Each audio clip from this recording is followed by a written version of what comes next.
할렐루야. 예수님이 없으면 아무것도 없으십니까? 예수님이 계시면 모든 것이 있으십니까? 지난 수요일 날 국민일보 회장님이와 직원들을 놓고 국민일보 본사에 가서 설교를 하게 되었습니다. 그런데 어느 부서인지 모르겠지만 한 40대 된 여성 차장이라고 그래요. 이름을 제가 기억을 못하겠는데 대표 기도를 하더라고요.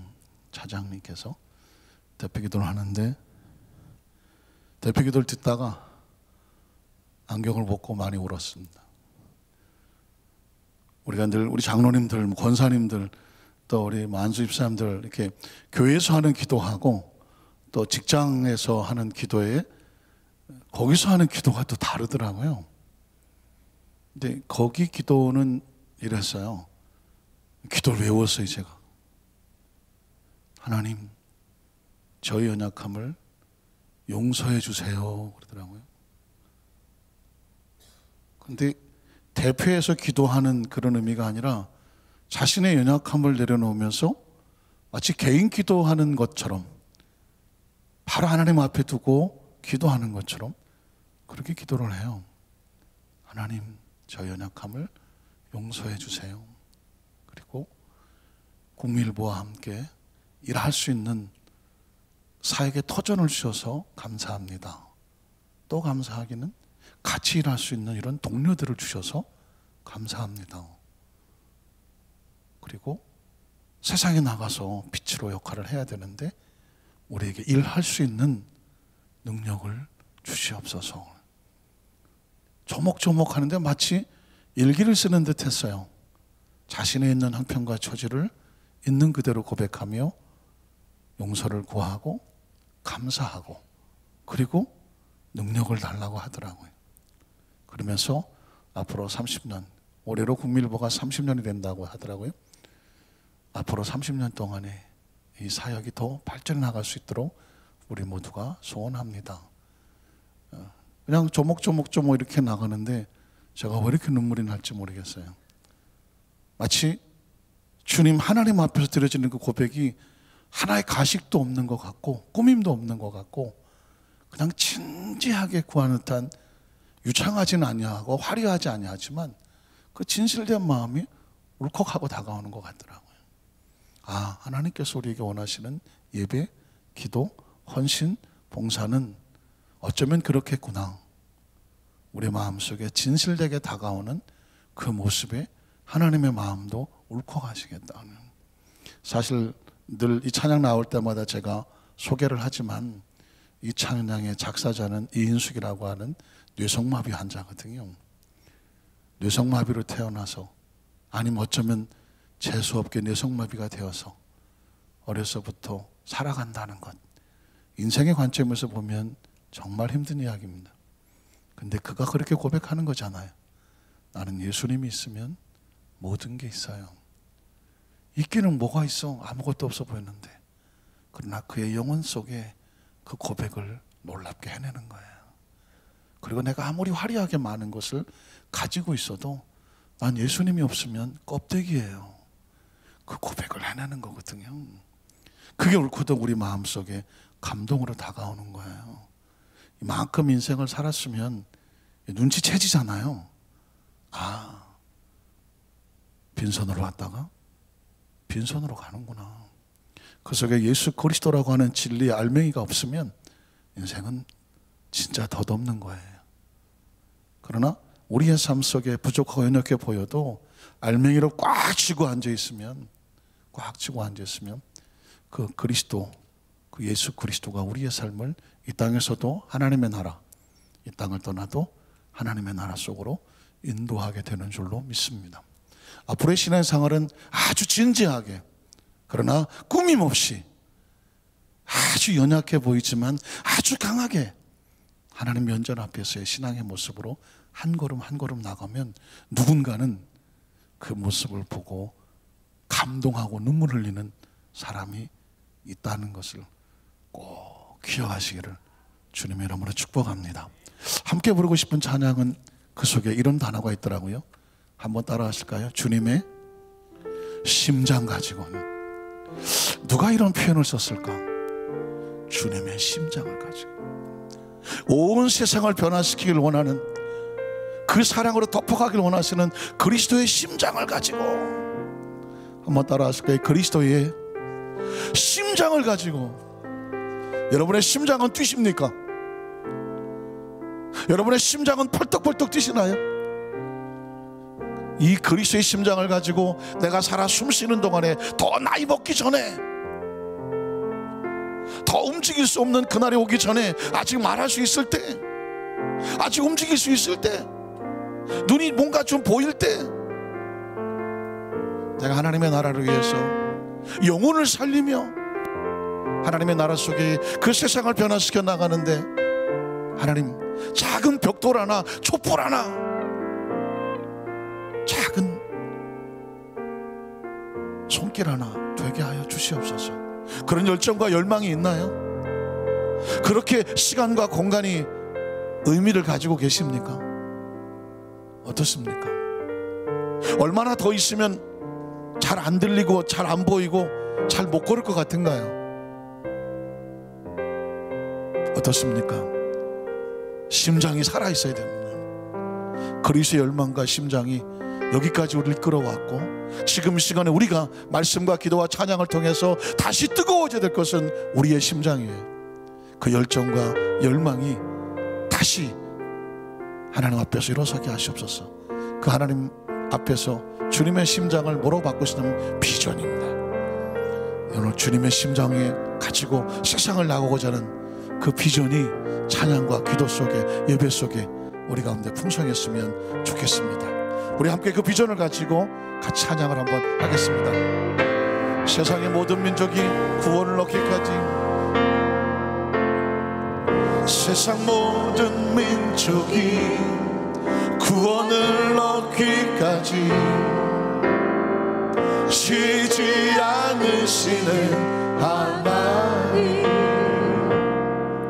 주의 심장 가지고 우리 이제 일어나 주 따르게 하소서. 세상 모든 육체가, 세상 모든 육체가 주의 영광 보도록 우리를 부르시는 하나님, 주의 손과 발 되어 세상을 치유하며 주 섬기게 하소서. 물이 바다 높음 같이, 물이 바다 높음 같이 여호와의 영광을 인정하는 것이 온 세상 가득하리라.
손을 높이 들고 하나님의 보좌를 향하여 우리의 눈빛을 들었으면 좋겠습니다. 놀라운 찬양 아닙니까? 물이 바다를 덮음과 같이 하나님을 인정하는 것이 온 세상에 가득할 그날이 온다는 것입니다. 하나님께서 열망하시는 것이고 주님이 기뻐하시는 것 아닙니까? 여러분은 크리스찬이십니까? 하나님의 자녀들이십니까? 하나님의 기뻐하는 것을 같이 기뻐하며 그가 열망하는 것을 같이 열망하십니까? 그가 바라보는 것을 같이 바라보며 그분의 눈물이 있는 곳에 나의 눈물이 고이며 그분이 원하는 곳에 내 발걸음이 움직입니까? 그러면 그분의 생명을 가진 것입니다. 그리스도의 생명을 가진 자만이 그리스도의 기쁨에 동참하며 그분의 원하는 것을 향하여 온 감각을 집중합니다. 예배는 오늘 그분이 원하는 것이 무엇인가를 발견하며 그분의 영을 받으며 그분의 심령을 채우는 귀한 축복의 시간입니다. 우리 말씀을 듣기 전에 하나님 무엇을 원하십니까?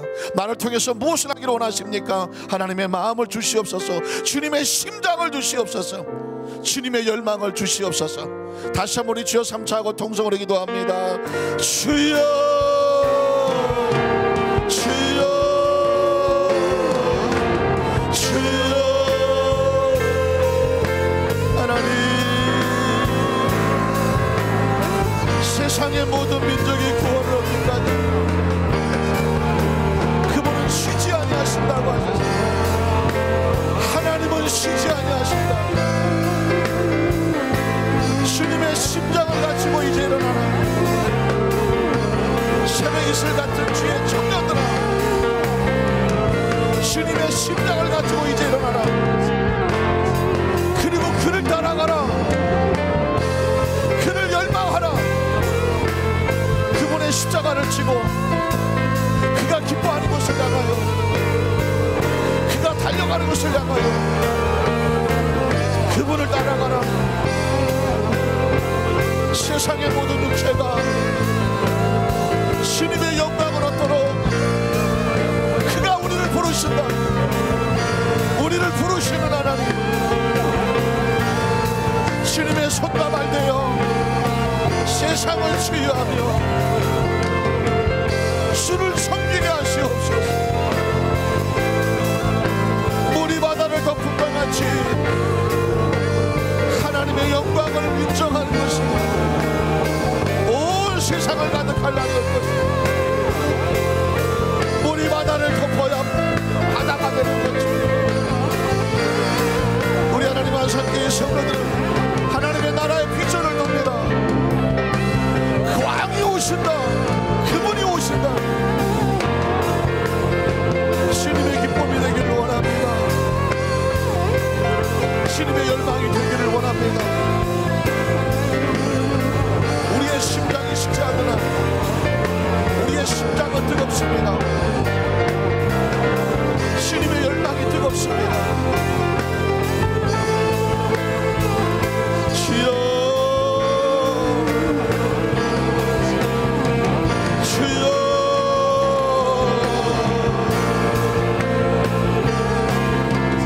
주여 우리 마음을 뜨겁게 하시고 우리의 심령을 뜨겁게 하시옵소서.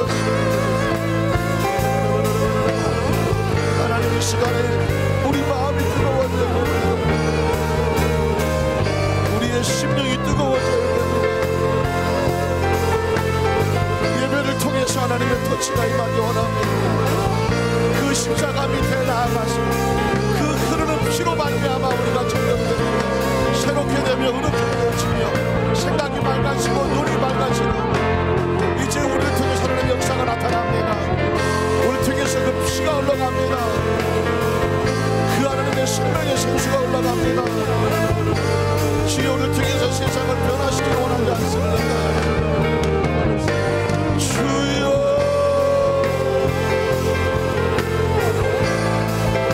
하나님의 영광을 받으시옵소서.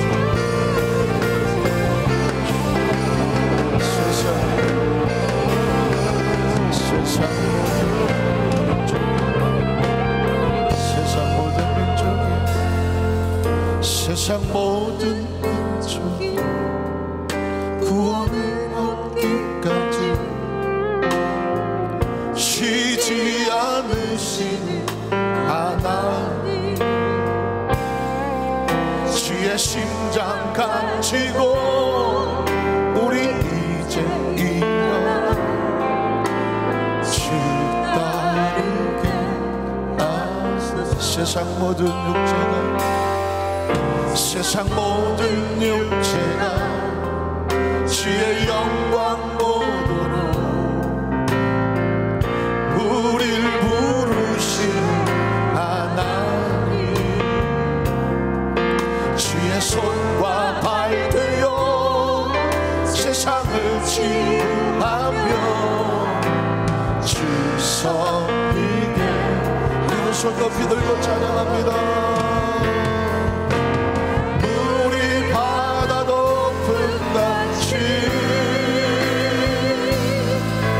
여호와의 영광을 인정하는 것이 온 세상 가득하리라. 우리 바다 덮음같이, 우리 바다 덮음같이, 우리 바다 덮음같이 보리라.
감사합니다. 우린 예수님의 십자가 밑에 엎드렸습니다. 그 십자가에서 흘러내리는 보혈이 우리 모든 성들 영혼 육을 정결케 하여 주셔서 의롭게 하시며 깨끗하게 하시며 온전하게 하시며 새롭게 하시며 한 주간 동안 지치고 상하고 때묻었던 것들이 깨끗이 시간에 치유되어서 시냇가에 심겨진 나무처럼 생수와 생기를 얻고 가지가 힘을 얻고 하나님 줄기를 뽑고 꽃이 피고 열매를 맺는 귀한 시간 되게 하시니 감사합니다. 하나님, 그 십자가에서 우리에게 외치는 소리가 있습니다. 주님의 손과 발이 되어서 너희도 세상을 치유하며 주님을 섬기는 자가 되라. 하나님, 우리가 변화되기 위해서 왔습니다. 새로워지기 위해서 나왔습니다. 능력받기 위해서 나왔습니다. 우리의 열망을 하나님의 열망으로 채우기 위해서 나왔습니다. 다시 시작하기 위해서 나왔습니다.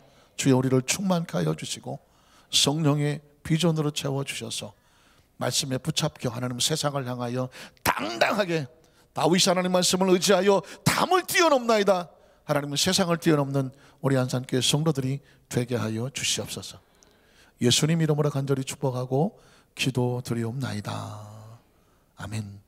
우리 자기서 한번 축복하실까요? 주님의 손과 발이 됩시다. 세상을 치유하는 주를 섬기는 자가 됩시다.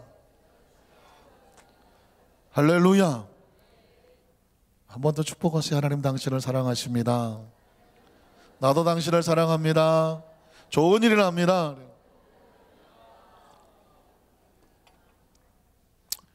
확신하십니까? 우리 한번 따라 하실까요? 당신은 그리스도의 증인이십니까? 이런 제목으로 말씀 은혜를 나누기 원합니다. 성경을 통해서 알게 되는 것은 뭐냐면 하나님은 사람을 세우시더라는 거. 찾으시고 세우십니다. 찾아서 세우신 다음에 어떻게 하냐면 주님의 손과 발이 되게 해요. 다른 말로 바꾸면 주님의 일꾼이 되게 하죠. 하나님의 일을 하고자 하는데 그 사람을 교육하고 훈련시켜서 하나님의 일을 맡기는 거죠. 청직이라고 말하고, 사명자라고 말하고, 사역자라고 말하고, 일꾼이라고 말하고, 마태복음 25장에는 달란트를 맡은 종이라고 말하고, 그리스도의 신부라고 말하고. 이 이야기는 다 무슨 얘기냐? 네가 내 일을 좀 해달라는 거예요. 한번 따라 하실까요? 네가 내 일을 해달라. 구약시대 때 하나님은, 야훼 하나님은 오라 오라, 내 백성이여 오라, 우리가 서로 변론하자. 너희 죄가 주홍같이 진홍같이 내가 너희 죄를 흰눈보다 양털보다 희게 해서 어떻게 너희로 내 백성이 되게 하리라. 그리고 내 백성을 통해서 어떤 역사가 나타나는지를 세상에 알게 하리라. 하나님께서는 자기 백성을 그렇게 선택하셨거든요. 근데 그 백성이 무슨 시험을 치러서 능력이 있고 힘이 있어서 키가 한 2m 되고 3m 되고 무슨 뭐 금수저를 막 물고 태어나서 한 게 아니라, 아시는 것처럼 신명기 7장에 보면, 야, 너는 내가 안 돌봐주면 하루 살기도 힘들겠다. 내가 안 돌봐주면 하루 살기도 힘들겠어. 세상에서 가장 나약한 민족이야. 그래서 내가 너를 선택했어. 그리고 너로 인하여서 하나님이 어떻게 하시는지를 세상에 알게 하기를 원해. 그래서 너의 이름을 이렇게 말해. 거룩한 백성, 성민이라고 말하는 것입니다. 너는 내 백성이고 성민이라고 말하는 것입니다. 이게 여러분 성경 속에서 하나님의 백성들이 성경을 통해서 가장 먼저 만나는 것은 뭐냐면, 나를 부르셨다면, 내가 지금 성경을 읽고 있다면, 말씀을 듣고 있다면, 예배 시간에 나와 있다고 하면 그분이 나를 통해서 하실 일이 있다는 것입니다. 믿으십니까? 하나님께서 아담과 하와를 지으셨어요. 왜 지으셨을까요? 하나님의 일을 위임합니다. 에덴을 주시고 그 모든 것을 이름까지 스스로 짓게 하시며 생육하고 번성하고, 그리고 땅에서 뻗어나가 지켜서 관리하고, 이런 것을 다 누가 주신 건가요? 하나님이 주신 거예요. 누구 건데? 하나님의 건데. 그러니까 하나님은 아담과 하와를 하나님의 일을 하도록 지으신 거예요. 사람의 존재의 목적은 하나님의 일을 하게 하려고 하신 것입니다. 위임하는 거예요. 그런데 안타깝게도 아담과 하와가 그 자리를 떠나는 것입니다. 여러분, 하나님 백성이 그 자리를 떠날 때 뭐라고 하는지 궁금하시지 않습니까? 굉장히 중요한 단어가 있어요. 하나님의 백성이 그 앉은 자리를 떠날 때, 자리를 옮겼다는 게 아니고, 하나님의 백성이 자기 있어야 될 직분, 사명, 그 위치를 떠날 때 그가 어떤 존재가 되는지 아주 가슴 아픈 단어가 있어요. 그 단어는 주일날 말씀드립니다. 주일날 말씀드립니다. 오늘은 말 못해. 주일날 합니다. 아담과 하와가 안타깝지만 그 자리를 떠나니까 모든 걸 잃어버리고 맙니다. 더 이상 하나님께서는 아담과 하와에게 그 에덴을 맡길 수가 없었어요. 왜? 그의 목적은 뭐냐면 에덴을 관리하고 지키며 그것을 누리며 하나님의 영광을 드러내야 되는 거예요. 아담과 하와가 실패한 건 뭐냐면 그 자리를 지키지를 못했습니다. 그래서 하나님께서는 다른 사람을 찾았어요. 그 찾은 사람이 바로 노아라는 사람입니다. 여러분 생각해 보십시오. 500살, 600살, 900살까지 사는 시대에 온 사람이 오래 살수록 왜 이렇게 죄가 관영이 하고 온 땅에 진동해. 악취가, 냄새가. 하나님이 코를 막고 잘못 지었다 후회하신. 그런데 하나님께서 노아에게는 은혜를 베푸셨습니다. 제가 요즘 최근에 노아 이야기를 많이 합니다. 그러나 노아는 은혜를 입었더라는. 여러분이 자다가 일어났는데 여러분이 입에서 일어나자마자 그러나 노아는 은혜를 입었다. 이게 뭐지? 그래야 돼. 아주 듣다가 보니까 아주 입에서 튀어나와야 돼. 여러분 생각해 보십시오.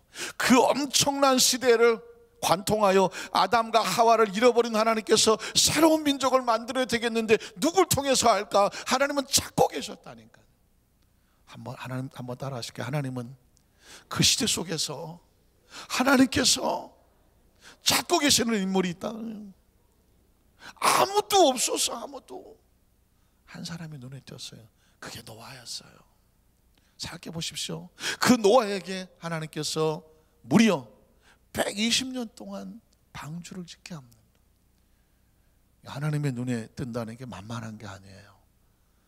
눈에 들었더니 뭘 시켜요? 방주를 만들라네요. 몇 년을 만들라 그래요? 120년을. 아마 처음에는 야 은혜 받아갖고 막 신이 났을지 몰라요. 근데 이게 하다가 보니 만만한 게 아니네. 이게 미친놈 소리 들어야지, 나무 잘라야지, 산꼭대기 갖고 올라가야지, 깎아야지, 뭐 잘라서 뭐 들어 맞춰야지. 이게 뭐 하루아침에 되는 게 아니거든요. 이 방주를 짓는다는 게 120년 동안 방주를 짓는다는 게 만만한 게 아닙니다. 산꼭대기. 은혜를 받았으면 은혜의 자리를 지킨다는 게 쉽지 않아요. 노아라고 하는 영화에 보면 노아의 아내도 참 내가 시집을 잘못하는데 이 영감이 미쳤나 막 그냥 막 자식들도 아버지 막 며느리들도 눈치 보고 이거 막 아니 그 시아버지가 아니면 아버지가 하루아침에 산꼭대기에 올라가서 막 나 방주를 짓는다고 해야 되는데 이건 가족들도 이해가 안 돼요. 여러분 때로 어떤 사람이 은혜를 받아서 막 하면 부인도 잘 이해 안 돼요. 남편이 은혜 받았고 막 열심히 다니고 있으면 이 사람이 미쳤나. 아내도 이해 안 됩니다. 제대로 은혜를 받으면요 가족도 이해가 안 됩니다. 자식 다 이해가 안 되죠. 그래서 여러분 보십시오. 하나님은 하나님의 열망으로 그 120년 동안 노아를 통해서 방주를 짓게 하잖아요. 노아가 지었습니까? 하나님이 지으셨습니까? 그걸 아셔야 돼요. 하나님의 열망이 방주를 노아로 하여금 짓게 하는 거예요. 저와 여러분이 어떤 일을 맡게 될 때 우리의 힘과 능력이 부족하죠. 그러나 우리 안엔 뭐가 있을까요? 하나님의 열망, 비전이 있는 거예요. 심장이 뛴다는 건 뭐냐면 하나님의 열망이 내 속에서 나를 꿈틀거리는 거예요. 꿈틀거리기. 하나님은 자기 백성을 만나면 어떻게 자신의 열망을 줘. 하나님의 비전을 준다니까. 하나님을 제대로 만난 사람은요 그 안에 하나님의 비전이 꿈틀거려서 숨도 제대로 못 쉬고 심장이 가쁘고 마음이 뜨겁고 불같고 어쩔 줄을 몰라.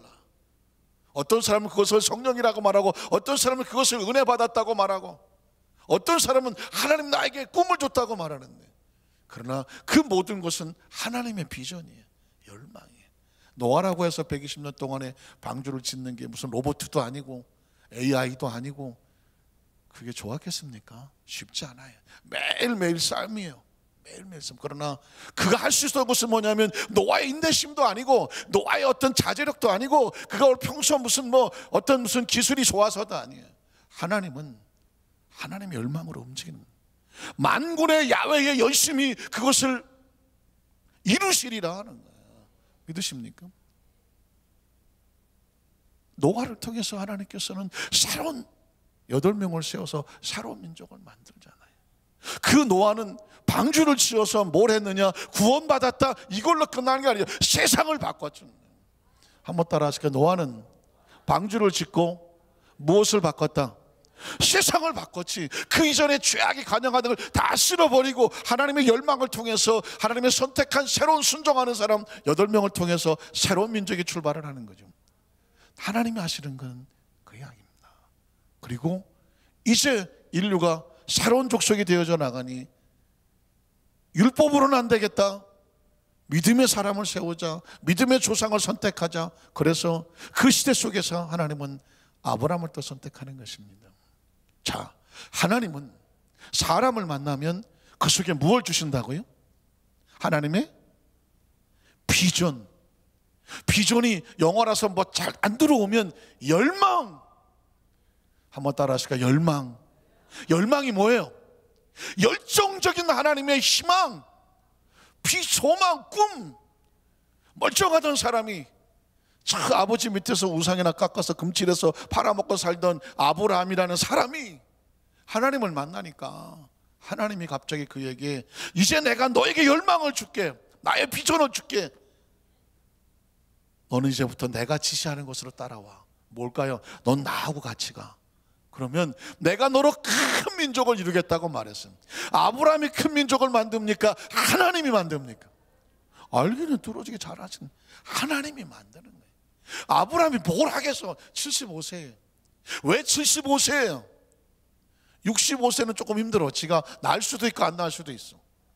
75세는 안 돼. 인간이 아니라고 생각하는 상황에서 하나님이 만들어 가시는 거예요. 그것도 90세, 100세까지 기다려. 사랑하는 성도 여러분, 무슨 소리를 하고 싶어 합니까? 성경이 어느 날 패턴이 보이는 거예요. 패턴이 뭐예요? 어떤 규칙과 법칙이 있는 거예요. 어떤 무엇이든지 그것의 법칙과 그 규칙을 발견하면 거기에 척척척척 맞아 떨어지게 되어 있어요. 하나님은 아브라함을 만났는데 그게 뭐 대단한 사람이 아니잖아요. 하나님이 열망을 주니까 대단한 사람이 되는 거예요. 하나님의 열망을 품은 사람이 대단해지는 거죠. 왜? 하나님이 그를 만들어가. 그렇게 세워. 지혜 주시고 명철 주시고 꿈을 주시고 그 분별하게 하시고 그 말씀을 깨달아 순종하게 하시는 하나님께서 아브라함을 통해서 미래에 대한 비전을 품게 하고 사연은 많지.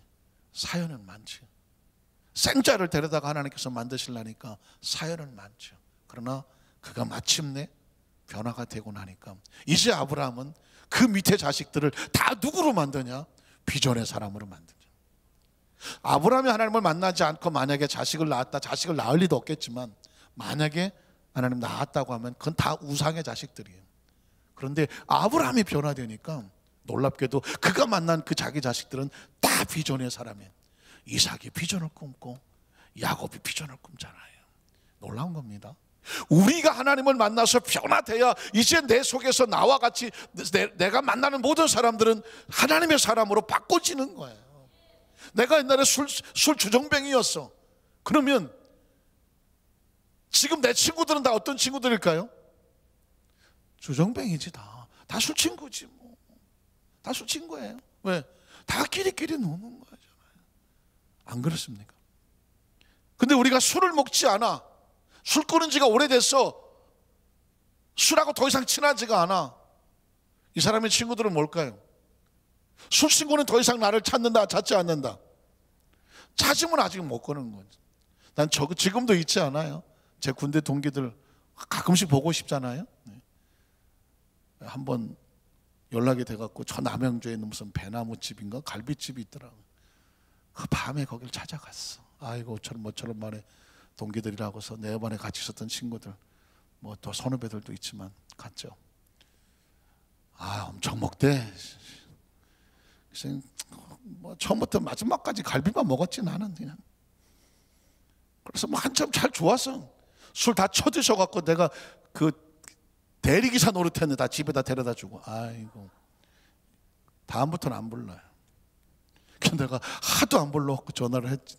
야, 왜 안 부르냐 했더니 야, 이런 얘기 되는지 모르겠지만 그때 있었던 애들이 다 이구동성으로 목사님이 있으니까 술 맛이 안 난대. 야, 세상에 이런 나쁜 놈들. 그 밤에 내가 집 다 데려줬다는 게 부천 뭐 어디 광명 다 데려줬다니까. 근데 끝나고 한다는 소리가 목사님이랑 술을 먹었더니 술 맛이 안 난다네요. 가만히 생각하니까 그게 정상이야. 만에 하나 그 김 목사님 또 불러라. 야, 그 술 맛이 나더라. 뭐. 분위기가 이렇게 되면 또 얘기가 또 달라져. 그래서 제가 느낀 게 이게 내가 아무리 옛날의 모습으로 가까이 들어가서 내가 맞춰주려고 애를 쓰나 그들이 술 맛이 떨어져. 그러니까 상황이 다른 거지. 서로 이제는 사는 이 바운다리가 다른 거예요. 여러분 보십시오. 예수 믿지 않는 사람은 예수 믿는 사람하고 같이 있는 걸 불편해합니다. 불편해하고요. 좀 힘들어해요. 그게 정상이다 비정상이다? 정상이에요. 아브라함이 예수를 믿고 하나님을 믿고 나서 하나님 비전이 사람이 됐어. 다시 그 갈대아우로 돌아갑니까 안 갑니까? 우상 깎으러 갑니까 안 갑니까? 우상 깎으러 안 갑니다. 그의 머릿속엔 하늘의 별이 보이고 땅의 모래가 보이고 그 가슴에 품어놓은 이삭이 보이고 하나님의 말씀이 머릿속에서 그를 끌고 가고 있는데 어디 세상은 다시 돌아갑니까? 하나님은 아브라함을 통해서 천하 민족이 너를 통해서 복을 받으며 내 자손이 하늘의 별 같고 땅의 모래 같은데 그게 다 쓸모없는 족속이 아니라 믿음의 족속이잖아요. 하나님은 하나님의 백성을 만나서 교육과 훈련, 하나님의 열망을 주고 그 사람을 통해서 또 다른 열망의 세계를 펼쳐나가는 거예요. 그게 하나님의 세계예요. 그 많은 사람 가운데 뭐 요셉도 마찬가지고 뭐 다윗, 솔로몬, 뭐 성경 속에 나오는 사람 다 마찬가지야. 지극히 평범했던 사람들이야. 근데 그들이 하나님을 만나면 뭐가 들어온다? 열망이 들어와. 내 속에 하나님의 열망이 들어와, 비전이 들어와, 꿈이 들어와. 그러면 어떻게 하냐면 그 열망과 비전에, 꿈에 의해서 우리가 끌려가게 되어 있어. 들어보셨나요? 내가 꿈을 꾸는 것이 아니라 꿈이 나를 끌어간다. 하나님의 비전이 나를 끌고 가는 줄로 믿습니다. 그게 여러분 하나님 패턴이에요. 자, 그러면 이게 신약시대에 들어오면 어떻게 변하냐면, 예수님은 사람을 만나면, 하나님의 사람을 만나면 그 속에 예수님의 열망을 줘. 또 예수님의 열망을 주면서 너희가 가서 세상을 바꿔놓을 수 있는 제자가 되라. 그리고 조금 더 목숨 거는 증인이 되라고 말하는 거예요. 제자는 증인입니다. 한번 따라 하실까요? 예수께서 증인을 세워서 전파하게 하신다. 여러분, 성경은 마태, 마가, 누가 이렇게 요한 복음서가 있어서 예수님의 사역이 있는데, 그 예수님의 사역이 왜 이렇게 하시는가 패턴을 보자고요. 예수님께서 왜 이런 말씀을 하시는가? 자, 그분은 사람을 찾더라. 그 사람을 고치고 어떤 때로는 시험도 하시고 찾으시고 하시는데, 그래서 그 사람 하나님을 경험하게 한다면 뭐냐면, 그 다음에 예수님은 이제 곧 가실 거니까 너희가 나의 십자가를 지고 나를 따라오고 사람을 낚는 어부가 되고, 결국 뭐예요? 나는 가지만 내 일을 누가 해라? 네가 해라 거든요. 자, 보실까요? 마태복음 28장 18절 20절을 보면 예수께서 나와 말씀하여 이르시되, 자, 마태복음 28장이면 예수님이 승천하시기 직전이죠. 마태복음의 마지막 장이에요. 적어도 우리 교회 성도들은 마태복음 28장 그러면 마태복음의 끝장이네, 벌써 아셔야 되죠. 또 마태복음 만약에 30장, 오늘 본문의 말씀은 마태복음 30장 이렇게 나오는데 30장을 찾고 계신, 이건 아니죠. 우리는 적어도 성경의 구조 정도는 알고 있다. 마태복음 28장은 마지막 장이다. 마지막 장은 예수님께서 사역을 마치고 승천하기 직전에 하시는 말입니다. 지상 최대의 명령이라고 하십니다.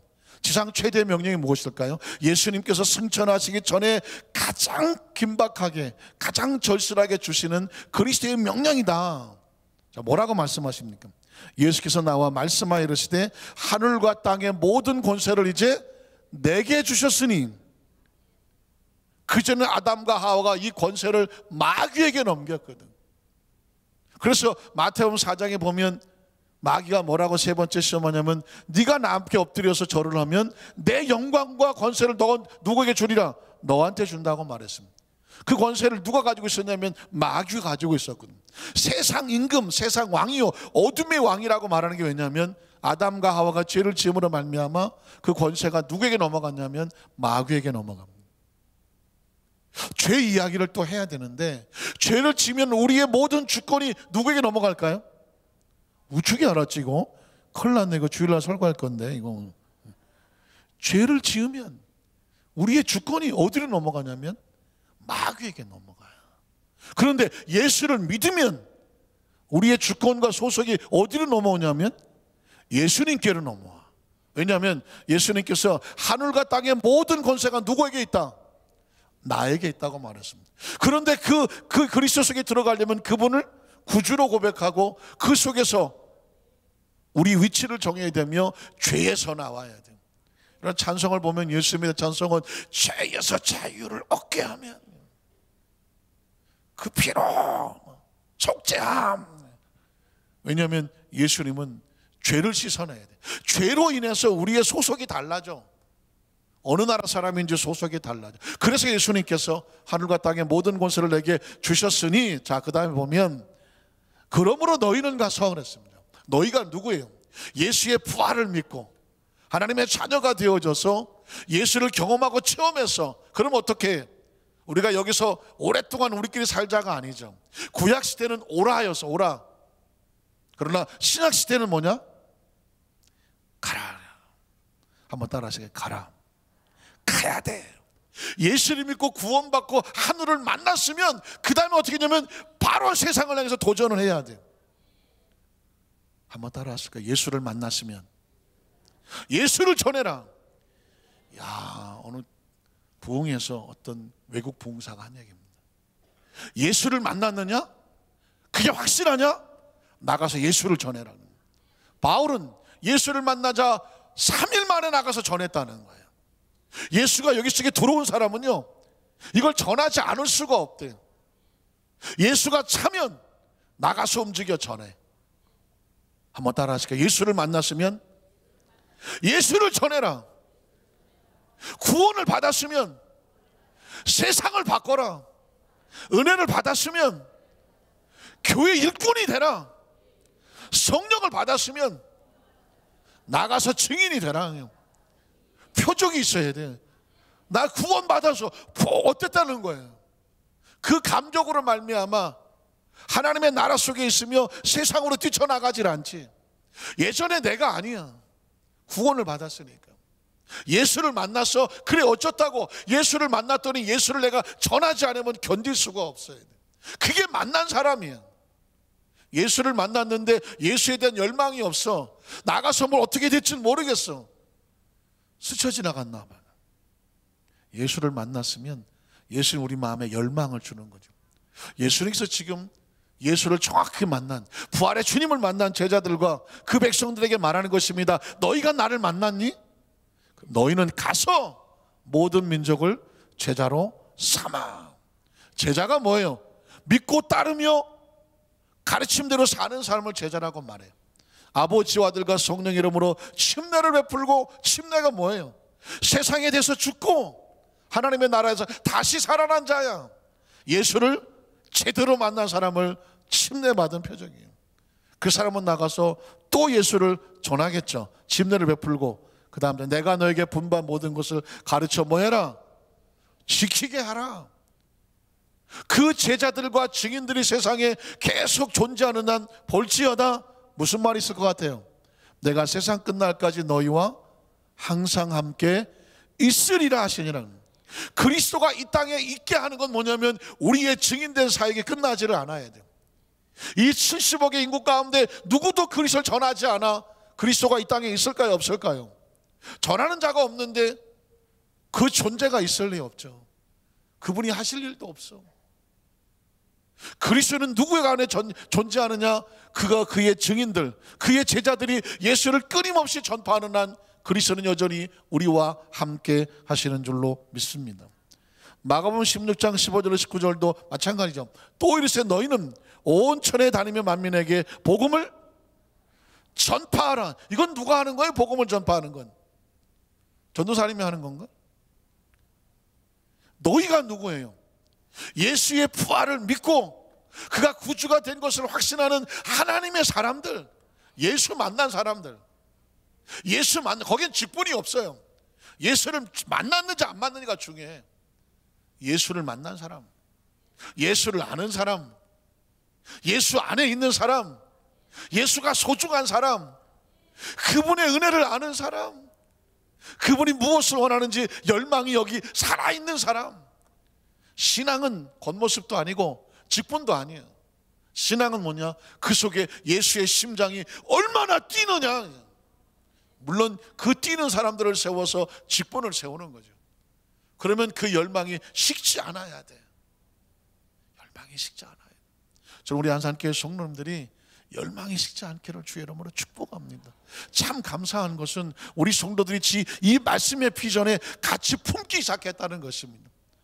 제가 아까 사무실에서 글을 하나 읽었는데 어떤 글이 있었느냐면 여의도 광장에 예전에 기억하시나요? 권사님들 다 여의도 광장에 지금 공원을 세우지 않았을 때 6.25, 8.15, 3.1절, 부활절 아니면 저 74년도 빌리그레엄 아니면 세계적인 부흥사들이 올 때 그 여의도 광장에 수없이 많은 사람이 채워서 나라가 힘들거나 어려워도 민족을 위한 기도가 있었어. 그때 사방에서 몰려와서, 그때 새벽 예배를 드리면, 전 그때 한남동에 살았어요. 새벽에 버스가 없어. 다 삼각지 남영동에서 원효로에서 걸어서 갔잖아요. 기억하시나요? 그 부활절성의 여의도 그 광장을 향해 아마 서울시 근교에서 다 걸어와서, 버스도 없었어. 걸어왔어.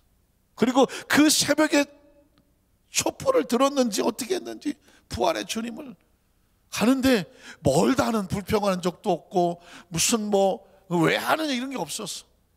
한 가지, 가야 한다 밖에 없어. 가야 한다. 갔어. 74년도 빌리그램이 왔을 때 비가 쏟아지고 막 그랬어. 성에. 기억하시나요? 우산을 들고 있으면서도 학생들이, 저는 학생이었어, 그 우산을 뒤치며 삼삼오면서 기도를 했어. 기도했어. 그때 비 온다고 투덜거리는 사람 없었어. 여긴 하나님 앞에 예배 드리는 자리니까 비가 오든 뭐가 오든 이 자리를 지킨다였어. 나라에 무슨 문제만 있으면 여의도 광장으로 몰려갔어. 기억하시잖아요. 어느 날 어떤 이유인지 공원으로 뒤덮여 버렸어. 더 이상 대형 집회가 없어요. 어떤 목회자가 쓴 글에 있는 거예요. 그 이후로 대한민국이 경제적으로 무너지기 시작해. 도덕이 무너지고 윤리가 무너지고 더 강팍해지고 이상하게 나라가 변질되기 시작했던 거예요. 물론 보는 각도에 따라서는 장단점이 있겠지만 그분은 영적으로 보더라고요. 언제부턴가 대한민국의 대형 기도의 모임 소리가, 그 기도 소리가 사라졌다는 거예요. 그러고 보니까 정신이 번쩍이 나는 거예요. 그 당시에 모이는 성도들은요, 그때 당시 아마 김중건 목사님이 서 계셨던 것 같은데, 비가 와서 성도 움직이려면 하나님의 사람들은 움직이지 않습니다. 강단에 목사님이. 그러면 하나님의 음성으로 들었어. 비가 온다고 하나님께 예배드리는 성도가 뒤로 물러가느냐? 그 자리를 지켰다는 거예요. 그런 소리를 듣기 싫어하지를 않았어. 하나님 사람들은 자리를 지키며 하나님 앞에 섰습니다. 우리 기도합시다. 그러면 그 비가 오는데도 기도를 했어. 그걸 기쁨으로 알았어. 그 빗속을 뚫고 하나님 앞에 기도하는 그거를 감사함으로 알았어. 어느 날부터인가 부르짖는 기도 소리가 점점 약해져 가고, 아시는 것처럼 대한민국 기도원들이 문을 닫기 시작했어. 어쩌고 저쩌고 하는 이유로 산기도가 막아졌어. 기도원에 더 이상 사람이 오지를 않아. 명맥만 몇 개 기도원이 버티고 있어. 누가 요즘 힘들면 기도원에 금식하고 올라가서 3일씩 구두그레 들어가서 하나님의 몸을 입히던 그 기도가 어디 갔나요? 없잖아요.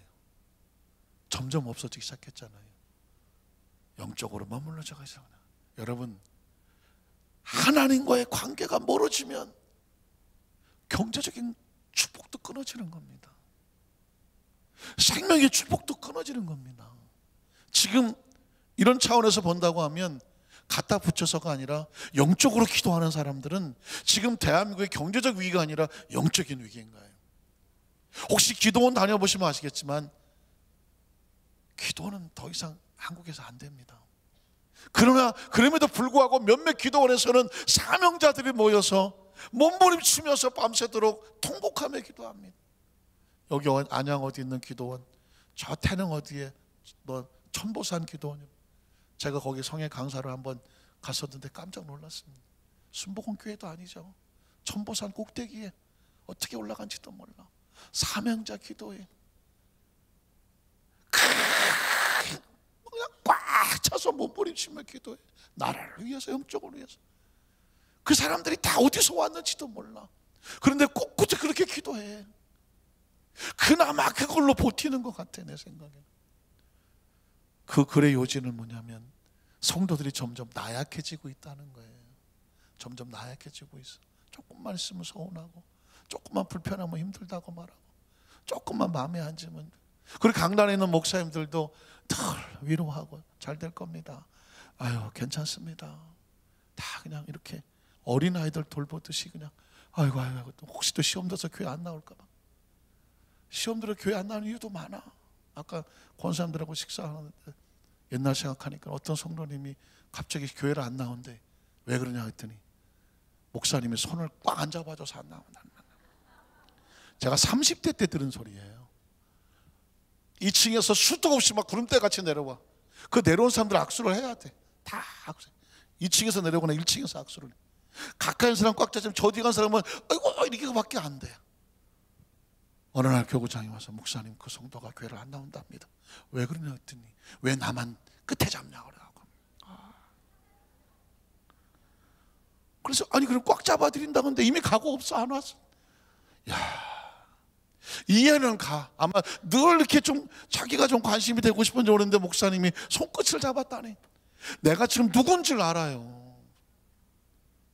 어떤 분은 목사님이 다른 사람은 다 웃는데 자기만 보고 안 웃는다는 말들.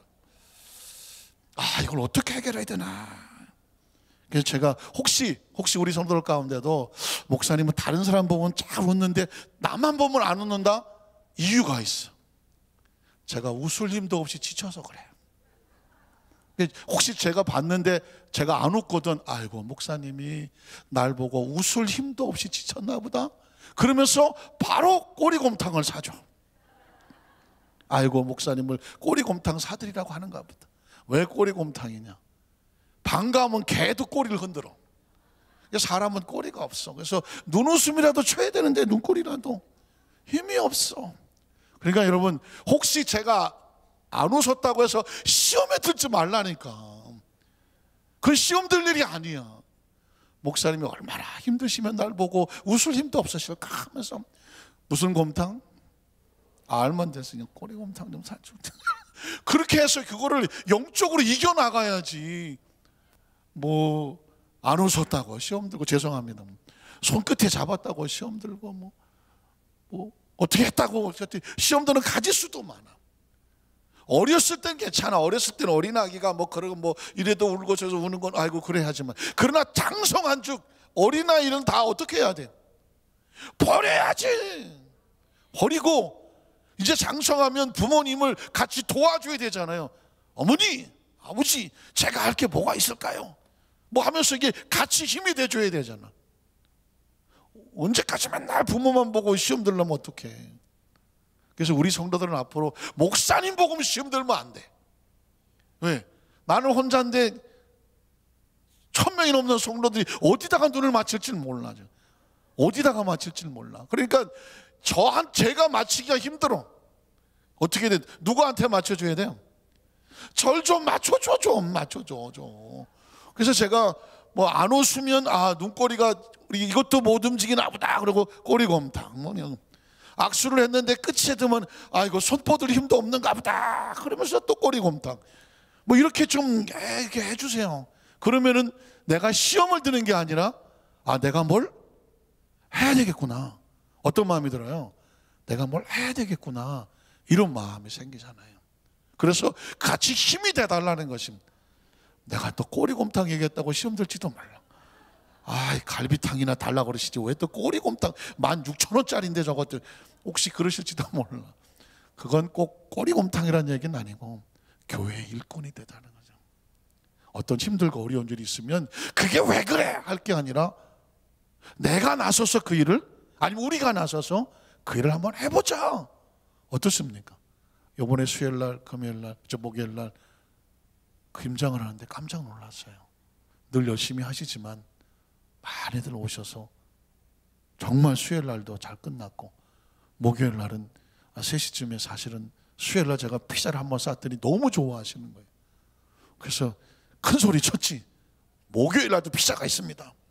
그래서 점심때 목사님들하고 식사 약속이 있어서 하고 불이 나게 쫓아왔는데 끝났어 벌써. 아니 무슨 김장을 그렇게 빨리 끝내. 그래서 2시인가 뭐 이렇게 와갖고 제가 약속을 지키겠습니다. 피자 쏘겠습니다 했더니 되시오.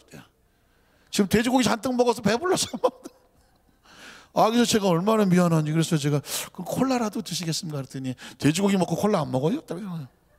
그래서 제가 참 감사한 건 뭐냐면 서로 힘이 되려고 힘든 가운데 오셨고, 새벽에 그 목요일날 새벽에 예배 나오셨던 분이, 아니 수요일날 그 늦게까지 일하신 분이 새벽 예배 다 나왔고, 새벽 예배 다 나온 사람이 또 목요일 저녁 다 나왔네. 이분들은 어디서 산 거야? 깜짝 놀랐어요. 뭐냐? 그건 하고 싶어하는 열망이 아니면 안 되는 거예요. 예수님께서 지금 우리에게 원하는 건 뭐냐면, 그 엄청난 사역을 한 다음에 예수님은 제자를 찾아요. 이젠 네가 가라. 한번 따라하세요. 이제는 네가 가라. 네가 가라. 하와이, 그거 하와이 말고 이젠 네가 가라. 성경 어디 갔어? 네가 가라. 이제 가서 온 천하에 다니며 만민에게 복음을 전파해라. 들어보십시오. 예수님 마지막으로 한 얘기거든요. 그 다음 절에 뭐라고 말해요? 믿고 침례를 받은 사람은 구원을 얻을 것이요, 믿지 않는 사람은 그냥 정죄를 받은 거예요. 그래서 심판은 예수님 따로 하지 않아요. 마치 시냇가에 심은 나무와 같아요. 시냇가에 심겨지면 사는 거고, 사막에 심겨지면 어쩔 수 없는 거예요. 그러니까 그 선택의 여지는 믿음에 달려 있는 거죠. 그 다음 절에 보면 뭐라고 말합니까? 믿는 자들 이런 표적이 따른다. 곧 그들이 내 이름으로 귀신을 쫓아내면 무엇일까요? 잘 들어보세요. 믿는 자는 예수 그리스도가, 제가 아까 이렇게 이렇게 기도했죠. 예배에 나와 있어요. 여러분이 기도하실 때 그렇게 기도하셔요. 자, 기도할 때 내가 집중을 어디다 해야 될지 모르겠죠. 눈을 감았어요. 집중하면 그리스도의 십자가 밑으로 달려갑니다. 보이시나요? 십자가 밑을 찾아가세요. 그 십자가 밑에 엎드리시는 거예요. 그 십자가에서 생명이 흘러요. 보혈이 흐르고요, 치유가 흐르고요, 하나님의 역사가 나타나요. 그 피가 나를 덮어요. 그리고 내 속에 있는 죄악을 다 씻어내고요, 가난과 저주를 다 끊어내고요, 나를 새 사람을 만들어요. 새 힘을 만들어요. 그리고 주님께서 나를 뭘 만들고 원하면 제자를 만들고 증인을 만드는 거예요. 그리고 뭘 어떻게 할까요? 이제 네 속에서 누가 나가? 그리스도의 생명이 나가요. 믿고 따르는 자들에게는 그 사람에게 표적이 나타나. 이 표적은 하늘에서 와야 되는데 나를 통해서 세상으로 나가는 거예요. 믿으십니까? 굉장히 중요한 얘기하는 거예요, 이거예요. 여러분의 운명과 팔자가 바뀌는 거예요. 그리스도의 보혈이 내 속에 들어와서 나를 타고 나가. 여러분이 누군가를 기도할 때도 마찬가지예요. 하나님, 내가 그리스도의 십자가의 보혈 앞에 섰습니다. 그 피가 내 머리부터 발끝까지 나를 정결케 하고 새롭게 하며 그 믿는 자에 따른 표적의 약속을 주신 줄로 믿습니다. 자, 내가 이제 그 사람에게 손을 얹고 기도합니다. 손을 얹고 기도할 때 이 손이 무슨 역사가 아니라 위로부터 내리는 능력이 나를 타고 가서 어떻게 표적이 나타나게 하여 주시옵소서. 이건 하나님이 약속하신 거거든요. 표적이 따르니 이제 그들이 내 이름으로 귀신을 쫓아내요. 내가 힘 있는 것이 아니라 내 안에서 하나님의 능력이 나를 타고 그게 걸어가면서 귀신이 쫓겨져 나가. 어차피 귀신도 그 속에 들어와 자리 잡고 있는 세력이야. 그러니까 그리스도의 세력이 귀신을 쫓아내며 그 속에서 영이 터져서 새 방언이 나오게 되며 뱀을 치면 세상의 악한 것들에 대해서 이제는 이 3차원의 세계에 절망하지 않아. 귀신을 쫓아냈으니 마귀도 대적해서 물리치고 무슨 독을 마실지어도 해를 받지 않냐면, 이게 해석하기 아주 어려운 구절이에요. 그러나 내가 영적으로 무장이 됐으면 여러 가지 유혹과 여러 가지가 들어와서 내 속에서 나를 해를 입히지 못해. 여기 들어와서 일로 빠지면 그만이에요. 내 마음에 들어왔으나 튕겨져 버리면 그만이에요. 예전에는 그게 한 방 들어오면 상처되고 누가 뭐라 그러면 절망이 되고 낙심이 되고 유혹에 빠지고 끌려가고 했어요. 그러나 내 안에 하나님의 능력이 들어와서 나를 점령하면, 그 피가 나를 점령하면 그건 나에게 다가왔으나 흔적을 남기지도 못해. 병든 사람에게 손을 얹은 즉 낫죠. 내 능력이 아니에요. 그리스도의 십자가 밑으로 가. 그럼 거기서 그 피가 흘러서 내 속을 채워. 그리고 나에게 구원의 은총을 주시고 가난과 저주를 떨어져내. 이게 오중복음이에요. 그리고 성령이 들어와도 마찬가지. 성령이 들어오면 내가 이제 내 안에 성령의 영이 움직이잖아요. 그 믿음을 가진 자가 손을 얹으면 하나님 세상을 바꾸는 역사가 나타나. 똑같은 패턴이에요. 믿으십니까? 이제는 그냥 기도할 때 허공에 대해서 기도하지 않아. 그냥 기도할 때 망망대해 껌껌한 데를 놓고 기도하지 않아. 기도하면 딱 내 머릿속에 십자가 밑으로 가. 믿으십니까? 십자가 밑으로 가. 그 십자가에서 너희가 수고하고 무거운 짐을 내가 나 어떻게 하리라? 다 대신 짊어져. 너희를 편히 쉬게 하리라 그래요. 그래서 십자가 밑에 가는 거예요. 그러면 이제 내 짐은 다 내려놓았어. 그러면 이로부터 어린 능력이 내 속에서 나가. 예수의 몸에서 권세가 나가더라. 혈루증 걸렸던 여인이 손을 댔는데 그의 혈루의 근원이 마르더라. 여러분, 성경은 왜 그 하나님의 거대한 역사들을, 그 기록에 있었지만 거기서 법칙과 원칙을 발견하는 것은 성령의 통찰이에요. 나 말씀을 정리하기를 원합니다. 오늘 바울은 사도행전에서 그 이야기를 하는 것입니다. 엊그저께까지만 하더라도 예수의 증인들을 잡아 죽이던 사람이었습니다. 근데 그 입술에서 뭐라고 말하냐면 그리스도의 제자들이 그리스도를 증거했다. 그들이 증인이라. 증인이라는 단어를 하는 겁니다. 증인이 사실을 알았어. 바울이 예수 믿으면 증인이 돼야 되는구나. 성령 받으면 증인이 돼야 되는구나. 그러면서 바울도 이제 우리도 말하노니, 바울과 바나바가 와서 자기도 똑같이 이제는 우리도 증인이다. 그 예수님의 제자들이 증인이었던 것처럼 이제는 우리도 증인이다. 그 성경을 읽는 우리에게 외치고 있죠. 이제는 너희가 증인이다. 너희가 증인이다. 한번 따라 하실까요? 너희가 이제는 증인이다. 사랑하는 성도 여러분, 왜 살까요? 우리가 왜 지금 살고 있을까요? 얼마나 살아야 될까요? 얼마나 살면 잘 살았다고 할까요? 얼마나 살면?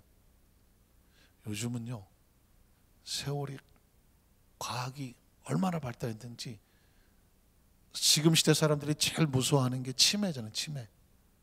이 치매는 자기가 걸리는지를 모른단 말이죠. 그리고 이미 치매 증상가 왔을 때는 치료약이 없습니다. 그래서 최근에 발견된 그 신발 하나가 있습니다. 그 신발에 많은 칩이 하나 들어가 있습니다. 그래서 신발 바닥에 이렇게 들어가 있어요. 그런데 치매 증상이 오면 걸음걸이가 바뀐답니다. 치매 증상이 오면 걷는 모습이 4가지 패턴으로 이렇게 걷는 모습이 다르대요. 그래서 그게 기록판에 계속 기록이 돼요. 이 사람이 지금 걷는 모습이 어떤 모습으로 걷는다. 그래서 저녁에 와서 신발을 벗어서 어떤 판에다 올려놓으면 이게 충전이 돼요. 충전이 되고 그 다음에 오늘 걸었던 걸음걸이의 패턴이 스마트폰에 떠요. 그 데이터를 보고 나는 괜찮구나. 아니면 나한테 지금 치매 증상이 오는데? 그렇게 해갖고 만약에 그런 게 생겼다고 하면 증상이 왔을 때는 고칠 수가 있어. 근데 이미 치매라고 진단을 받으면 고치기가 어려운 시대에 살고 있어요. 그러니까 이제는 뭐 과학이 앞으로는 더 많이 발달하죠. 이제는 뭐 손목시계나 아니면 뭐 집안에서 어떤 그 기계가 하나 있어갖고 아예 그냥 다 말해줄 거예요. 당신 지금 어디가 문제 있다. 뭐 병원에 안 가도 그 아주 뭐 인공 로봇 같은 것들이 또 아니면 빅데이터들이 이게 다 있어갖고 그 앞에 딱 쓰면 벌써 신체가 쫙 스캔이 돼버리고 그런 시대가 나와요. 얼마나 오래 살지 우리도 모르겠어. 한 150세 살는지도 몰라. 다 차단을 해버리면. 문제는 뭐냐면 그렇게 살아서 뭐 하시는 거냐. 그렇게 살아서 뭐 하시냐고요. 중요한 걸 아셔야 돼요. 크리스찬은요, 증인이 삶의 목적이에요. 예수 그리스도도 왜 33살에 그냥 딱 끝나고 가시냐면 그분의 증인의 삶을 딱 끝내고 가신 거예요. 그리고 제자들에게 맡기는 거예요. 제자들에게 왜 성령을 주셨느냐? 너희가 이 복음을 전하는 증인되라. 그리고 그들은 그 증인의 사명을 위해서 하나같이 다 순교했어요. 뚫고 나가니까. 왜? 복음이 전파가 안 되던 시대에 살았으니까 그들의 목숨을 걸고 복음을 증인의 사명하다 끝난. 증인이란 그런 거니까 그걸 증거하기 위해서 내 목을 걸어도 좋다는 것이죠. 그 증인들에 의해서 여기까지 온 거예요. 지금 저와 여러분에게 전도합시다 이런 얘기를 하는 게 아니에요. 내가 살아있는 목적이 뭐냐면 증인이 삶이에요. 아니 200세를 살아도 증인의 가치가 없으면 삶은 삶이 아니에요. 단 얼마를 살아도 내 의식 속에 증인에 대한 열망이 있으면, 오직 성령이 너에게 이제 써붙일 거예요. 저 끝에다가 오직 성령이 너에게 임하시면 너희가 권능을 받고, 권능이란 뭐냐? 세상을 바꿀 수 있는 리더가 되는 능력이에요. 그리고 나면 예루살렘과 유다와 사마리 땅까지 이르러서 내 증인이 되라. 이젠 리더가 돼서 세상을 바꿀 수 있는 존재. 성령의 목적은 그거예요. 증인이 돼서, 리더가 돼서 세상 바꾸라는 것입니다. 예수 믿는 사람은 믿었으냐? 예수를 만나느냐?